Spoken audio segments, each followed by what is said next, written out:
ማሂ ቢዝነስ ላይ በጣም ፈታኙ የሚባለው ነገር ትግሉ ነው።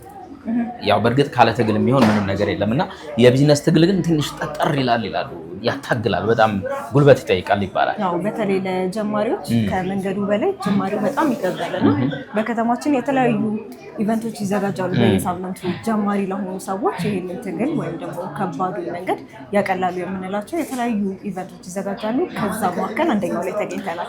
እነዚህ ኢቨንቶች በተለይ ደግሞ ኔትወርኪንግ ይሄ እርስ በርስ ለመገናኘት ገበያውን ለማግኘት ሰውን ፈላጊን ብቻ ይሄ ነገርየውን ቀላል ያደርገዋል። ብዙ ነገሩን ቀላል ያደርገዋል። የዚህኛው ዛሬ የተገኘንበት እኔ ከስሙ ነው በጣም ደስ ያለኝ አዲስ ሃስለርስ ኢቨንት ላይ ነው የተገኘ ነው። በጣም አሪፍ በዚህ ከገበያ ሰዓታችን ጋርም በደንብ ግንኙነት ያለው ጉዳይ ነው። እዛ ላይ ነው የተገናኘ ነው። ሰላም ብታያቸው። ቻናሏን ገበያ በቻናሏን ቴሌቪዥን የሚተላለፈው የቢዝነስ ፕሮግራም ጀምሯል። ያልፋል አሻግርና ማህሌት ደመላሽ አለን። አብራችሁን እንድትቆዩ በክብር ጋብዘናል። ጉዳዮቹን እናስጎበኛችኋለን። በየመሃሉም ደግሞ የባለስራ ሰዓታችን አለ፣ ጀማሪዎቹ አለ፣ እንዲሁም ደግሞ ስንት ገባ ብለን ዛሬ በስንት ገባ ሰዓታችን የምንነግራችሁ ጉዳይ እንደተጠበቀ ነው። አብራችሁን ቆዩ። ሃስለርስ አዲስ ሃስለርስ እንዴት ነሽ? ደህና ነሽ? ሰላም ነው።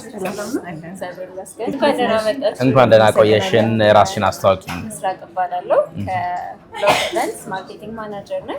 የዚህ ኢቨንት አዘጋጅ ወይም መስራች አንዱ ነኝ ማለት ነው። ምስራቅ በጣም እናመሰግናለን። በተለይ ብዙዎች ቲክቶክ ላይ የኢቨንቶችን ፕሬዘንት በማድረግ ያውቁሻል። ልክ ነው። ስለተገናኘን በጣም ደስ ብሎናል። ደስ ብሎኛል። እንኳን ደህና መጣችሁ። እንኳን ደህና ቆየሽን። ኢቨንቱ ምንድን ነው እስኪ? ባዛር ነው።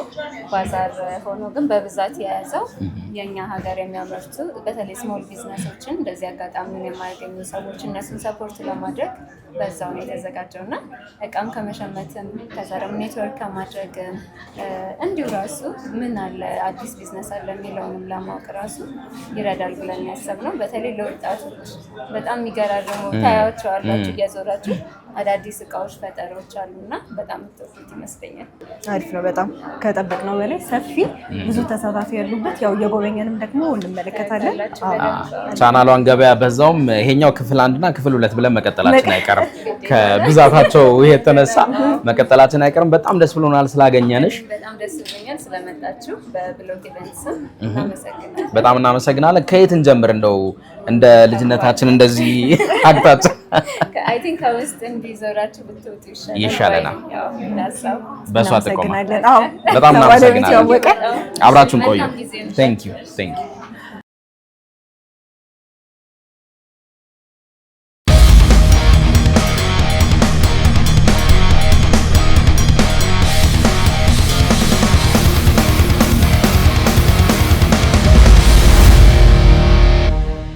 ገባን በግብዣችን መሰረት ክፍያ ያለበት ነገር ወሪት ነው የምታልፈው። በጣም የሚያማምሩ ናቸው። እንዴት ነሽ? አሁን ይሄንን ጆሮሽ ላይ አድርገሽ ይከብድሻል እኮ ማለት። ኧረ ቀላል ነው። ወይ ቀላል ነው። ዋጋው ዝም ብለሽ በቀስ አድርገሽ ፌር ነው።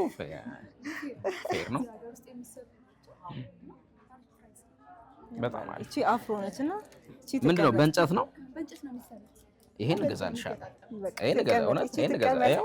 ቃል የገባሁትን ለማሳየት ምክንያቱም ይሄ አፍሮ ነው፣ ደስ ይላል።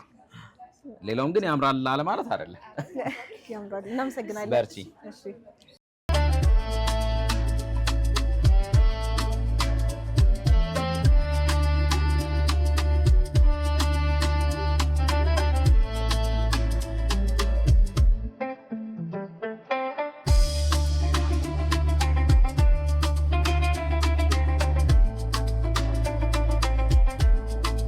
ቻናሏን ገበያችን እንደቀጠለ ነው። ማሂ አዲስ ሃስለርስ ኢቨንት ላይ ነው የምንገኘው።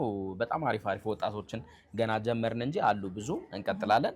ወደ ቀዳሚ ጉዳያችን እንለፍ። ባለስራ ብለን የምናስተዋውቃችሁ ሰዓታችን ላይ ደርሰናል። በዛሬው ባለስራ ማን ነው የምናየው? በዛሬው ባለስራችን ከኢንጂነርነት ወደ ዲዛይነርነት የተቀየረችን አንዲት ወጣት አግኝተናል። እንግዲህ ይሄ መስራት ብቻ ሳይሆን ማስተማርም ጭምር ማሰልጠንም ጭምር ላይ ነው የተሰማራችሁ።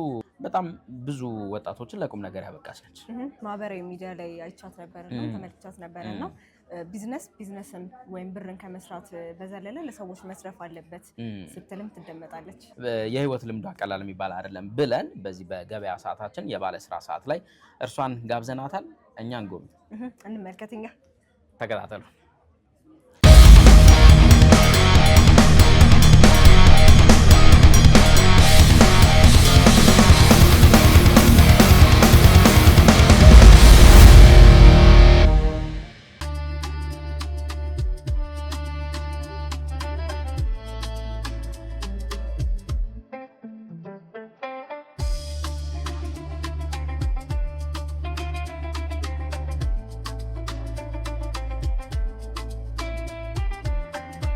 ዲዛይነር ሰናይ ጥበብ እባላለሁ። የፋብሪክ የፋሽን ዲዛይን ማሰልጠኛ ተቋም መስራችና ባለቤት እንዲሁም መምህርት ነኝ። የኤሌክትሪካል ኤሌክትሮኒክስ እና ኮምፒውተር ሳይንስ ነው የተማርኩት። በሁለቱም አልሰራሁበትም። እንደውም በኮምፒውተር ሳይንሱ ወደ ቢዝነስ ለመቀየር ሞክሬያለሁና እሱን የኮምፒውተር አክሰሰሪዎችን አምጥቶ በመሸጥ እንደዛ አይነት የመጀመሪያ ስራዬን በሱ ጀመርኩ። በልጅነቴ ቤተሰብ እስኪናደድብኝ ድረስ ይሄ ልብስ መቅደዱ መስፋቱ፣ አዲስ ልብስ ሳልቀድ በእጄ ሳልሰፋ አልለብስምና በጣም ቤተሰብ አማረር ነበር። ግን ያም ሆኖ በህይወት የሚመጡ ኦፖርቹኒቲዎችን በቃ እየተጠቀምኳቸው ነው ዛሬ እዚህ ጋር ያደረሰኝና የካቶሊክ ሲስተሮች ጋር እንደዚህ አይነት የእጅ ስራ፣ የሹራብ ጥልፎች፣ ስፌቶች ትምህርቶች ነበሩና እዛም አዳሪ ትምህርት ቤት ስለተማርኩኝ እነዛን ነገሮች ሞር በቃ ኮንሰንትሬት አድርጌ ነገሮችን እንዳያቸው ከዛም ያው ዛሬ ላለሁበት መሰረት እንዲጥልልኝ ሆኗል። ወደ ዲዛይነርነት ከመግባቴ በፊት ወደ ልብስ ስራ ገብቻለሁ። ልብስ ስራ ላይ በተለያየ ጊዜ የተለያዩ ቦታዎች ላይ የሴቶች አልባሳትን ማከፋፈል፣ ከዛ ጥሩ ብራንዶችን ሱቅ ላይ መሸጥ፣ እንደዛ አይነት ነገሮች ነበሩ። ብቻ ከጨርቆ ሳልወጣ ኮቪድ ሊገባ አካባቢ ላይ በቃ ብዙ ከስተመሮቼ በቃ እኔ ያልኩትን ነው የሚለብሱት። ላይክ እንዲህ ብታረጊ ምናምን። ከዛ አንቺ እኮ እንደውም ልብስ ዲዛይነር ነው መሆን ያለብሽ ይላሉ። ግን ያው እኔ ድሮም ውስጤ ስለነበረ ታይሚንጉን እየጠበቅኩኝ ነበር። ኮቪድ ሊገባ አካባቢ ላይ ትምህርት ቤት ገባሁ፣ ኮሌጅ ገባሁ፣ የፋሽን ዲዛይን ኮሌጅ ገባሁኝ።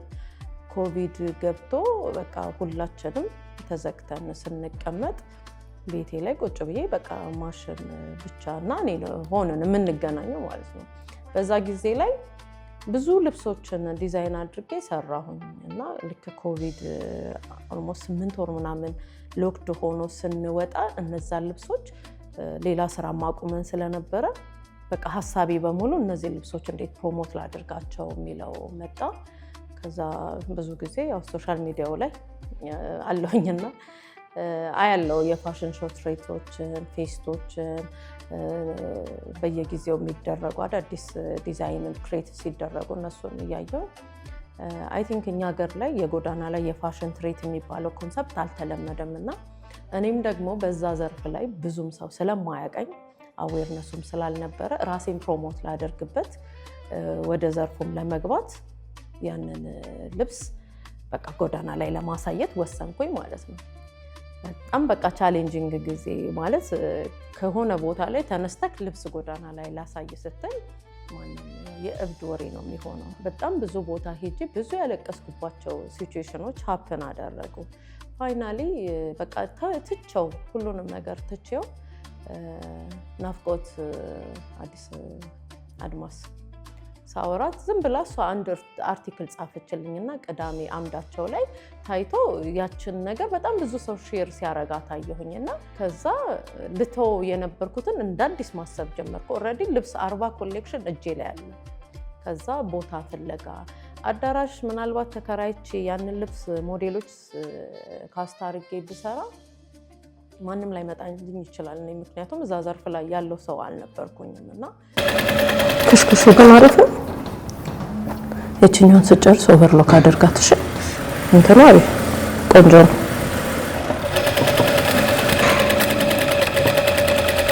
ነዳጅ ልቀዳ ገርጂ ሄድኩኝ ኢምፔሪያል አካባቢ። ከዛ ወረፋ ሆኖ ቆሜ እያየሁ አልፎዝ ፕላዛን አየሁትና ህንፃ ሳይ በቃ እንደዚህ እየጎመጀው ነው የሚሄደው በር ላይ እንዲፈቅዱልኝ ከዛ ስገባ ማኔጀር ማናገር ፈልጌ ነው ምናምን ስል ያው አለባበሴም ጥሩ አልነበረም ምናምን እርብሽብሽ ብዬ ሻሻ ስሬ ምናምን ስለነበር አረ ስራ የለም እዚህ ምናምን አትገባም ምናምን ሲለኝ ብቻ አልተመለስኩም። በሌላ ደረጃ ስወጣ 4ኛ ፎቅ ላይ በቃ ደስ የምትል ሴት በቃ አይኔ ላይ ያለች እስከዛሬ ደስ የምትል እንደዚህ ሰዓት ላይ ያለች። ከዛ ገባሁኝ። ሰመር ትባላለች የአይ ቲንክ የቢልዲንጉ ባለቤት ልጅ ናት። ህንፃው ማኔጅ የምታደርገው እሷ ናት። ምን ላግዝሽ ምናምን ስትለኝ ማለት ይሄ ብሶታል አይደል ግንፍል አለ በቃ እንባ እንዴት ታስቆመኝ። ከዛ ተነሳችና ከወንበሯ በጣም በቃ ሁሌ ነው የማወራው ተነስታ ሀግ አረገችኝ። በቃ ምንም ሳላወራ አይዞሽ በቃ ነገርኝና መፍትሄ ያለው ጉዳይ ከሆነ መፍትሄ እንፈልጋለን ምናምን አለች። በቃ የህይወቴ ተርኒንግ ፖይንት እሷ ናት። ከዛ አወራን የሆነውን ነገር ነገርኳት ምናምን በቃ አይዞሽ እስቲ የሚሆነውን ነገር እናደርጋለን። ምንድነው አንቺ ከዚህ የምትጠቀሚው አለች። ምንም በቃ ልብሶቹን ስለሰሯቸው ሰው እንዲያያቸው ነው የፈለኩት በቃ ቤት ከሚቀመጡ አልኳት። መቼ ነው ፕሮግራሙ አለችኝ። ይሄ የሆነው እንግዲህ ሮብ ቀን ነው።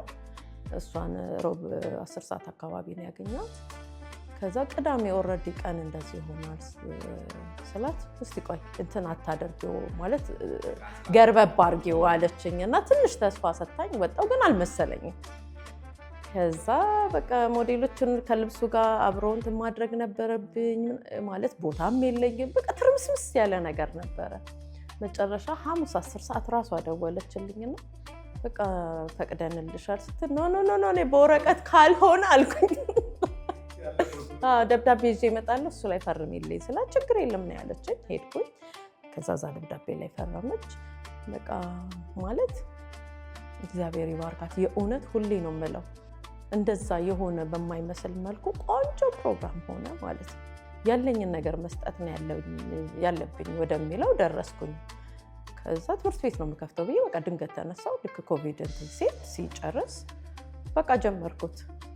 ከዛ ስጀምር ከዛች ሲቪ የዘለለ ነገር የለኝም እና ተማሪ በምን አይነት መንገድ ነው የሚመጣው? አይተህ ከሆነ ብዙዎቹ ወደ ትምህርት ቤት ሲገቡ መጀመሪያ ልብስ እየሰሩ ራሳቸውን ፕሮሞት አድርገው ምናምን ነውና ቀጥታ ወደ ትምህርት ቤት ገብቼ ቤቱን ተከራይቼ ዳይዋን በር ስከፍት ሙሉ እውቅና ወስጄ ነው ማለት እኔ ጥንቅቅ ያለ ነገር ነው የምወደው። ከዛ ተማሪ ከየት ይምጣ ፌስቡኬ ላይ ጻፍኩኝ። ነፃ ተማሪዎች መማር የሚፈልጉ የፋሽን ዲዛይን ኮንሰፕት ያላቸው ሰዎች ብዬ 15 ተማሪ መጣ። 5ቱ በቃ እያንጋር ሰፈሩ ራቀኛው በነፃም ሆኖ ማለት ነው። እውነት ለመናገር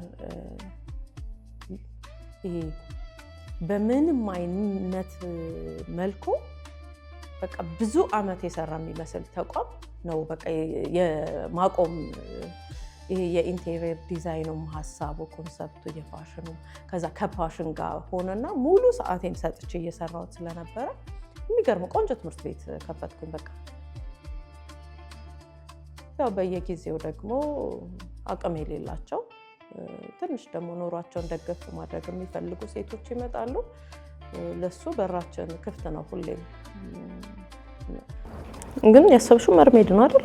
ከዚህ ድረስ ከሂፕ ላይናችን ወረድ ብሎ አይ ቲንክ ከጉልበት በታች ነው የሚበተነው ልብሱ። እና የመጀመሪያ ቤቴን ስሰራ ያን ይመስሎኝ ነበረ። በሰው ቤት 10 ዓመት ፕላን ያደርጋል። እንደዛ ነው ፕላን ያደረኩትና ያለኝን በሙሉ አካውንቴ ባዶ እስኪሆን ድረስ ኢንቨስት አደረኩበት። ልክ 2 ዓመት ሲሞላ 100% የቤት ኪራይ ጨምሩብኝ ማለት ነው። 1 ዓመቱን ስራም አልሰራም። 2ኛ ዓመቱ ላይ ትንሽ መንቀሳቀስና ተስፋ ሰጪ ነገር ሲመጣ በመሃል ኮሊደር ልማት መጣና ማስታወቂያዎችን ማንሳት ይሄ ከለሮች እስኪወሰኑ ጋፑ ምናምን ሰፊ ነበረ። ያኔ እኛ ህንፃ ላይ ስለነበረ ሞተ ቶታሊ ማለት ነው። ከስተመሪ ላለማጣት ከጀርባ ገባሁኝ እዛው ጋር እና አይ ቲንክ እሱ ደግሞ ሌላ ቨርዥን በቃ በጣም የሚገርም አከራይ ሰፖርት ሊያደርገኝ የሄደበት ርቀት በቃ የሚገርም ነው። ይሄንን መንገድ መተሽማ እንዴት ታለቅሻለሽ? በጣም እዛ ጋር ልቤ ውርድ ብሎ ነበረ ማለት ዕቃዬን ይዤ ቤቴ ላስገባው እንዴ ማለት ያን ያህል የሚያጨናንቅ ነገር ውስጥ የገባሁበትን ማለት ጤናዬ እስኪታወክ እስክታመም ድረስ ኤቭሪዴይ ራስ ምታት እስኪያመኝ ማለት ነው። ተማሪን የት ትበትነዋለህ ድንገት ይዘክ መተክ። ኤንዌይስ በጣም እግዚአብሔር የእውነት እግዚአብሔር በጣም በብዙ አግዞኝ ማለት ነው። እንዴ ላለቅስ ነው እንዴ?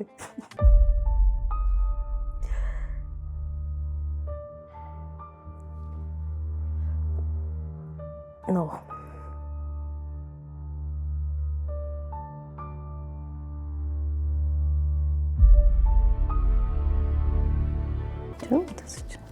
ከርቧን እየጠበክ እንዳይጠዙ ማለት ነው። ተመሳሳይ ስራ እኔ የነበርኩበት ህንፃ ላይ ገባ ማለት ነው። ለእኛ ቻሌንጅ የሆነብን ከስተመሮቻችን ያንን ህንፃ ነው የሚያውቁት። እኛ ስንሰራ ማስታወቂያ ከሱ ጀርባ እንላለን። እዛ ጋ የገባው ሰውዬ ደግሞ ያንን ቦታ ሜንሽን ያደርጋል። እኛም ብሎ የሚመጣ ተማሪ ሁሉ እዛ ሄዶ አይመለስም ማለት ነው። ድካም ሆነ በ1 ሴንቲሜትር እንዲገብተ ከላይ ብታስገባው አሪፍ ነው። እዛ ጋር እንደዛ መንገራገጩ ይሄንን ቦታ እንዳስበው አደረገኝ። በቃ ማለት ኪራይ ከሚባለው ነገር መውጣት አለብኝ። ለምን አንድ ተማሪ አይመጣም? የራሴን ነገር ያለኝን ሰጥቼ በቃ ራዕይ እንዲቀጥል ፈለግኩኝ። ስፔሻሊ ሁለተኛ ልጄ በጣም ጎበዝ ዲዛይነር ናት፣ ሞዴል ናት። ሁሌ ኢንካሬጅ ታደርገኛለች። በቃ ኧረ በቃኝ ያልኩ ቀን ኖ እኔ ነኝ እኮ ቀጥለው ትለኛለች ነው። እና ኢቭን የእሷ ታላቅ በቃ የእሷን ነገር በደንብ ሁሌ ደጋግመን ስናወራ በቃ እንደዚህ ታግዝሻለች፣ አሁን ሶሻል ሚዲያ እኮ እሷ እንዲህ ታደርግልሻለች። ኤንዌይስ ብቻ እግዚአብሔር ስለፈቀደ ነገሮች አልጋ በአልጋም ባይሆኑ የሆኑ በጣም በህይወትክ ቶክሲክ የሆኑ ሰዎችን አሳይቶክ ከዛ ደግሞ በጣም መልካም ልብ ያላቸውን ሰዎች አቁሞልክ እግዚአብሔር እነዛን ጊዜያቶች አሳልፎን ይሄው እንግዲህ የራሳችን ይሄንን ያክል ማለት 2 ክፍል እንዲህ ብናረገው ብለን የምንቆጥር የሰው ቤትን ኪራይ እንግዲህ በቃ ሰጠንና ወደ ራሳችን ህንፃ መጣን ማለት ነው። 3 ልጆች አሉኝ አይደል? 4ኛ ልጄ ፋብሪክ ነው። እንደውም ማለት እነሱን ለማሳደግ እንደዚህ አይነት ዋጋ አልከፈልኩም። ወደ 7 የባለፈው ከ1 ወር በፊት እዚህ ቤት አድርገን ነበር። 7ኛ ዙር ተመርቀዋል። ወደ 1200 ተማሪ እናት ነኝ እኔ በቃ ማለት ለልጆቼ መሆነው ነው መሰለኝ ለተማሪዎቼ መሆነው። ሲወጡ በጣም የምደበረው እኔ ነኝ መጀመሪያ የሆነት በቃ ይሄ አጭር ኮርስም ስለሆነ 3 ወር 6 ወር ነው ቆይተው የሚሄዱት እና በጣም ትላመድና አሪፍ የምትለው ሰዓት ላይ በቃ ተማሪ ይወጣል። ከዛ ደግሞ አዲስ ተማሪ ይመጣል ምናምንና አብዛኛውን ጊዜ ከትምህርት ይልቅ ቤተሰባዊ ነገሩ ሞር ያመዝናል። አይ ቲንክ እኔ የወደድኩት ለዛ ይመስለኛል።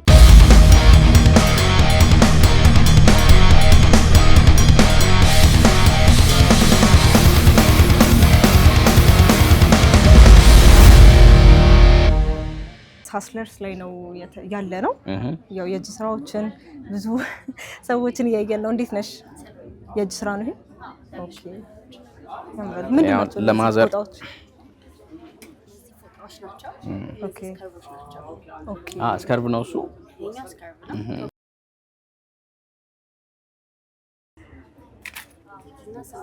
ቀላል ነው። ያምራል። እንደዚህ ነው ያምራል።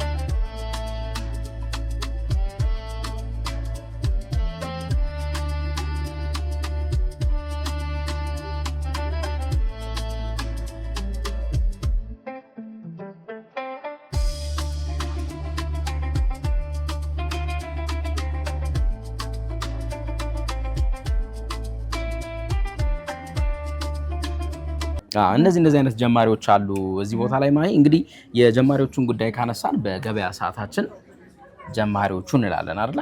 ያው ከፕሮግራማችን መካከል አንደኛው ሴግመንታችን ጀማሪዎቹ ነው። በጀማሪዎቹ ዛሬ ምንድነው የምንመለከተው? አንዳንዴ ምን ይላሉ እናቶቻችንና አባቶቻችን ሲተርቱ ችግር ብልሃትን ይወልዳል ይላሉ አይደል? የኮቪድ ጊዜ እንደምታስታውሹ የማስክ እና የዚህ የኮቪድ መከላከያ ምርቶችን በጣም ብዙ ወጣቶች ወደ ቢዝነስ ቀይረውት ገቢ ሲያገኙበት ነበረ። ከ3 ወር በፊት ደግሞ እንደምታስታውሹ ፌስታል ተከልክሏል። ፌስታል ሲከለከል ፔፐር ባግ የሚባል ቢዝነስ ወደ ገበያው መጥቶ በጣም ብዙ ወጣቶች ወደ ስራ ፈጥራም ወደ ገቢ ማግኛነትም ቀይረውት ነበረ። ያው በደንብ አሁን ላይም በስፋት የሚፈለግ ምርት ነው የፔፐር ባግ ምርት ነው። ጀማሪዎቹ በሱ ነው። ጀማሪዎቹ ዛሬ እንደው የዚህ የፔፐር ባግ ጉዳይ ምን ይመስላል የሚለውን ከአንድ ጀማሪ ቢዝነስ አንቀሳቃሽ ጋር ቆይታ አድርጓል። እሱን እንከታተላለን፣ እኛ እንጎበኛለን። ግዛልኝ ከሚለው ውጪ እንጎበኛለን። አብራችሁን ቆዩ።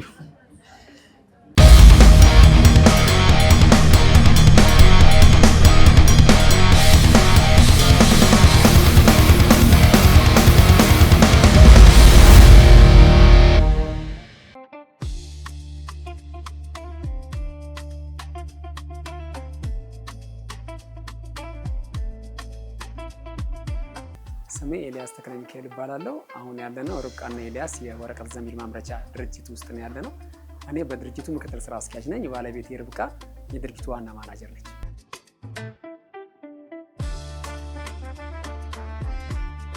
በመጀመሪያ ደረጃ የፔፐር ባግ ማምረት የጀመርነው እኛ 3 ዓመት ሆኖናል።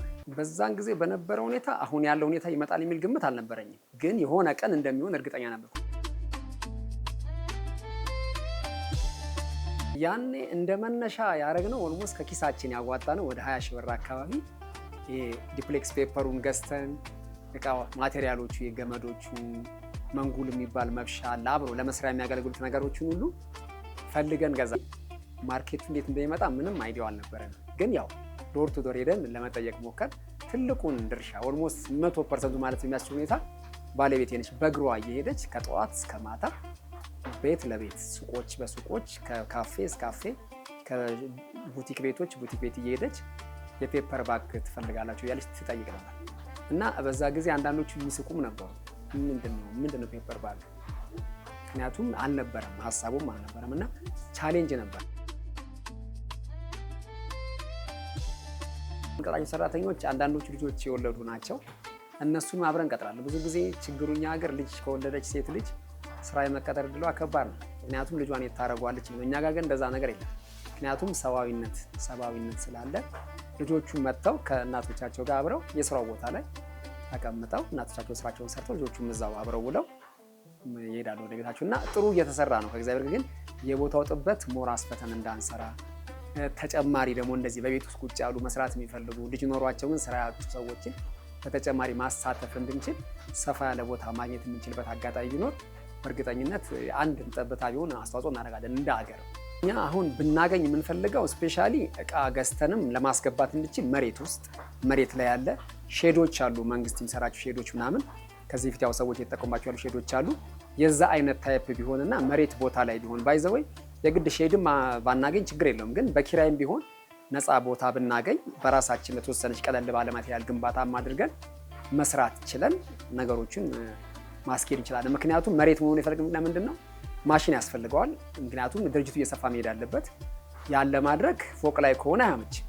ስለዚህ መሬት ላይ ሆኖ የሼዶች ታይፕ የግድ ሼድ መሆን አይጠበቅም። ሼድ ካልተገኘ ባዶ ቦታም ቢሆን መስራት የሚቻልበት ካለ ከሚሰጠው አካል ከመንግስት አካል ጋር ተናግረን አግሪመንቶች ፈጽመን በኪራይ ደረጃም ቢሆን በታሳቢ ተደርጎ ያንን ሰርተን እየተጠቀምንበት እኛም ለአገር አስተዋጽኦ ብናደርግ ትልቅ ነገር ነው እና ትልቁ ነገር መሬት ላይ ያለ ቦታ ወይ ሼድ ቢያንስ ከ60-70 ካሬ በላይ ቢሆን ጥሩ። ምክንያቱም ማሽን አመተን ስንተክል የሰው ኃይልም አብሮ ስለሚሆን ሁለቱንም አብሮ የያዘ ነገር መጠቀም እንድንችል መሬት ላይ ያሉ ቤት ቢሆን ጥሩ ነው፣ ቦታ ቢሆን ጥሩ ነው።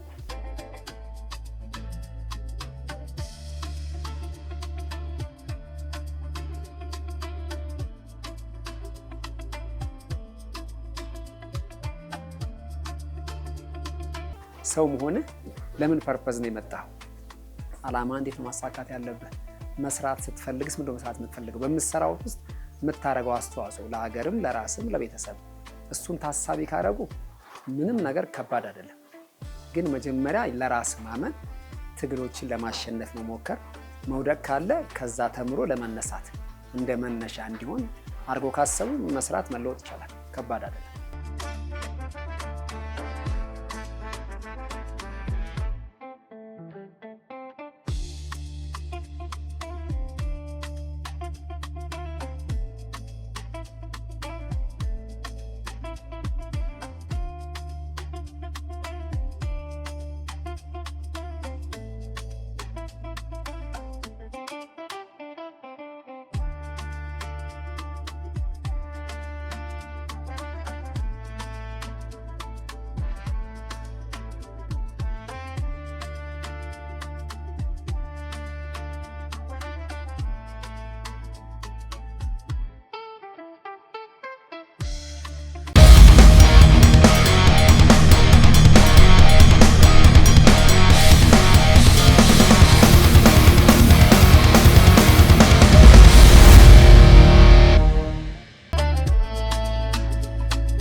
የስንት ገባ ጉዳይ አሁን ነው የሚለይለት።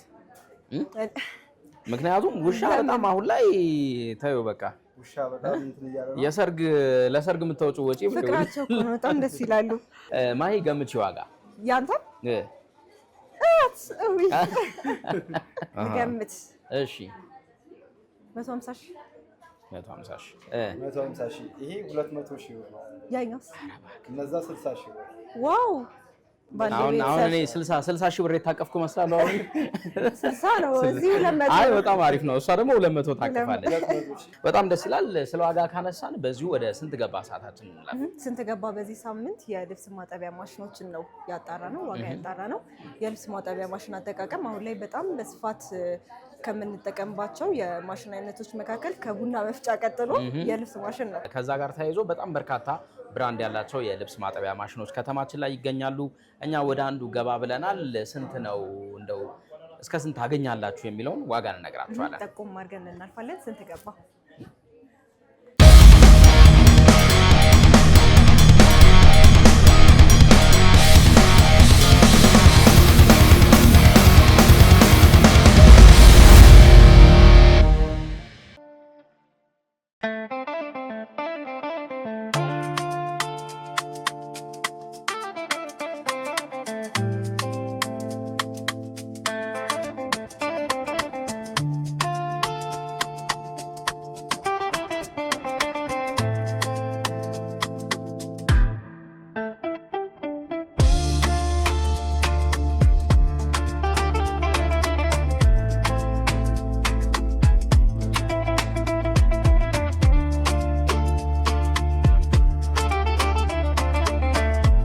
ጤና ይስጥልኝ። ስሜ አይሻ እባላለሁኝ። የመጣችሁት ግራንድ ኤሌክትሮኒክስ ነው። የተለያዩ እቃዎች መሸጫ መደብር ነው።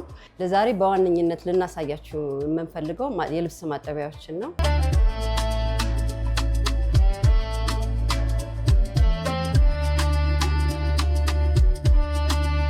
ይሄ ማጠቢያ ኦርቢት 14 ኬጂ ማኑዋል ነው። 3 ሞተር አለው። ድሬን ፓምፕ አላቸው። ኮፐር ሞተር ነው ሞተራቸው። ሶክ ታይመር አለው። ከ35 እስከ 21 ሶክ ታይመር አለው። ከ15 እስከ 0 ኖርማል እጥበት አላቸው። የገዛችሁበት ኪሎ ግማሽ ይጨምቃል። 90% ጨምቆ ይሰጣቸዋል። ዋጋው ደግሞ ከ55 የተለያዩ ኪሎዎች አሉ እስከ 20 ድረስ፣ ከ55 እስከ 65 ድረስ ዋጋቸው አሉ።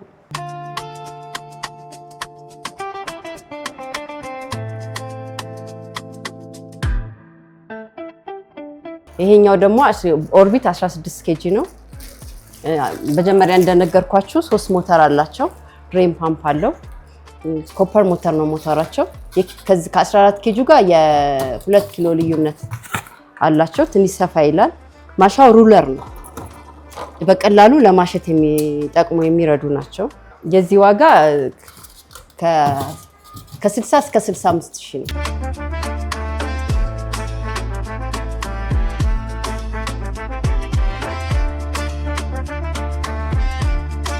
ይሄ ከ16 ኬጂ በ4 ኪሎ ልዩነት አላቸው።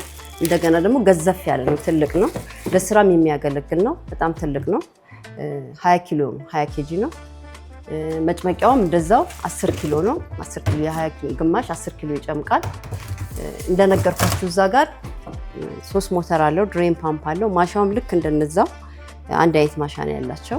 ከ70 እስከ 78 እስከ 80 ድረስ ይደርሳሉ። የዋጋ ልዩነት አላቸው። አውቶማቲክ ቶፕ ሎደር ይባላሉ። አጥበው አለቅልቀው ጨምቀው የሚሰጡ ናቸው። 20 ኬጂ ናቸው። እዚህ ጋር የማያሳየቅ ኦርቢትም ናሽናልም አለ። ናሽናሉ ማኑዋል ታይመር አላቸው። ማኑዋል ታይመር ማለት ተች ስክሪን አይደሉም። እነዚህ በማኑዋል ታይመር እንደፈለክ አድርጋ አንቀሳቅሰህ ማጠፍ ትችላለህ። እንደገና ደግሞ ውስጡ አልሙኒየም ይባላሉ። 90% አጥበው አለቅልቆ ጨምቆ ራሱ ይሰጥሃል ማለት ነው። እነዚህ ከ100 እስከ 150 ሺህ ይደርሳሉ።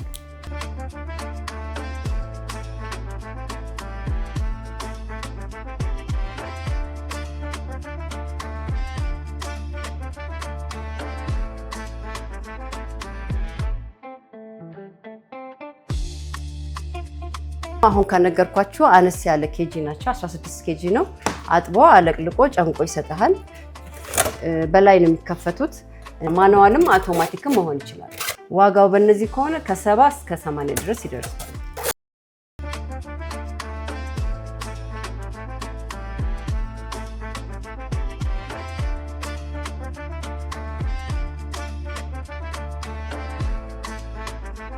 እነዚህም አውቶማቲክ ናቸው። ይሄ ቶፕ ሎደር ይባላሉ። እነዚህ ደግሞ ፍሮንት ሎደር አውቶማቲክ ማጠቢያ ናቸው። ከዚህ ለየት የሚያደርጋቸው እነዚህ በጎን መከፈታቸውና ጉልበታቸው ሀይ ነው። የማሸት አቅማቸው ጉልበታቸው ሀይ ነው። አጥበው አለቅልቀው ጨምቀው ነው የሚሰጡት። ልክ እንደዛ እንዳስረዳኋችሁ አጥበው 85% አጥበው አለቅልቀው ደርቀው ይሰጣቸዋል ማለት ነው። እነዚህ ከ100 እስከ 150 ሺህ ድረስ ሊያገኙ ይችላሉ።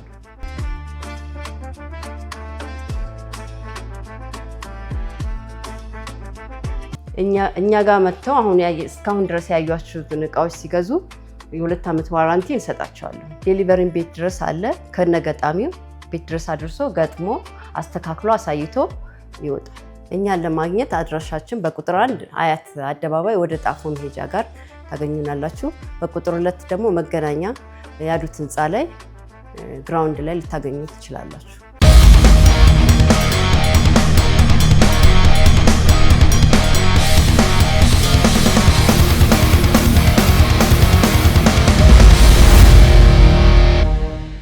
አይ በጣም ነው የሚያምረው። ቆንጆ ናቸው። ቴንክ ዩ። አዲስ ሀስለርስ በከተማችን የተዘጋጀ ለጀማሪዎች የሚመች በጣም ኔትወርክ የሚያደርጉበት ምርታቸውን አገልግሎታቸውን የሚያስተዋውቁበት የሚሸጡበት ከምንም በላይ ግን ኔትወርክ የሚያደርጉበት በጣም ደስ የሚል ኢቨንት። የእቃዎቹን እዚህ ላይ ያገኘናቸው አብዛኞቹ እዚሁ የሚመረቱ ወጣቶች በራሳቸው ፈጠራ የሚያመርቷቸውና ለገበያ የሚያቀርቧቸው ናቸው። በዚህም በጣም ደስተኞች ነን። እነዚህን ጉዳዮች ስላየን ደስ ብሎናል። ቻናሏን ገበያ ሊጠናቀቅ ነው።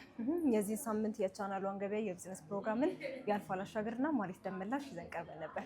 ከኛ ጋር ስለቆያችሁ እጅግ በጣም ደስ ብሎናል። የምትወዷቸው የቻናሏን ቴሌቪዥን ፕሮግራሞች ይቀጥላሉ። ቸር ሳምንት